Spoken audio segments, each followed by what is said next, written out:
Pagi, saya Ari Ginanjar, penyintas COVID-19.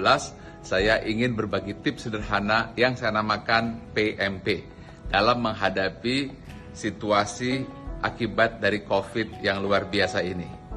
Banyak sekali orang-orang yang gagal, tapi juga ada yang berhasil. Maka yang pertama adalah P, yaitu pikiran. Seperti sudah saya sampaikan berkali-kali, bahwa kekhawatiran adalah awal dari penyakit. Ketenangan adalah separuh dari obat, dan kesabaran dari awal kesembuhan. Karena itu, kuasai pikiran dan fokus kepada harapan, bukan fokus kepada khawatiran. Karena apa yang kita fokuskan, itu yang akan berkembang. Yang kedua adalah makanan.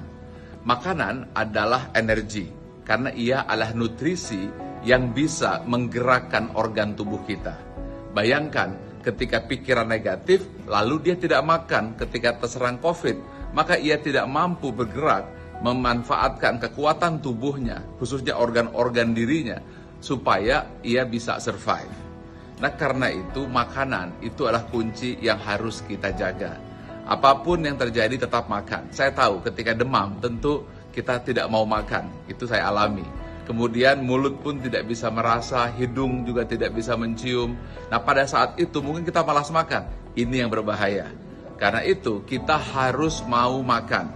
Kita harus mau memberikan nutrisi agar kita punya energi sehingga nanti akhirnya menggerakkan organ-organ pada tubuh kita. Kita bisa membayangkan kan, kalau seandainya pikirannya negatif lalu tidak ada energi, ini yang membuat mereka jadi drop. Nah, yang ketiga, yang penting adalah P, pernapasan.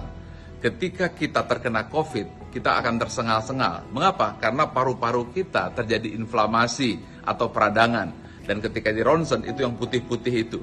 Dan kemudian ada lendirnya. Akibatnya dia seperti lem yang membuat paru-paru kita tidak mau bergerak. Dan kalau bergerak, mungkin hanya sedikit saja, sehingga susah untuk menarik oksigen.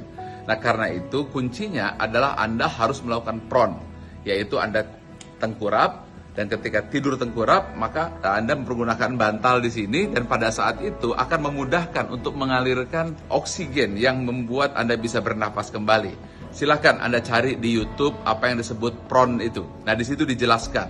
Nah, apabila kita sudah mampu menguasai 3 hal, yaitu pertama pikiran, yang kedua makanan, yang ketiga pernapasan, insya Allah kita bisa survive.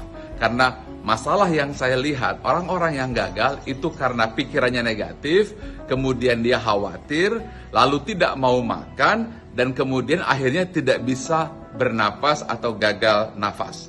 Karena itu, yang harus kita lakukan adalah pertama, pikiran positif, fokus kepada harapan. Makanan dijaga, pelihara nutrisi agar punya energi. Dan yang ketiga adalah jaga pernapasan kita. Pagi.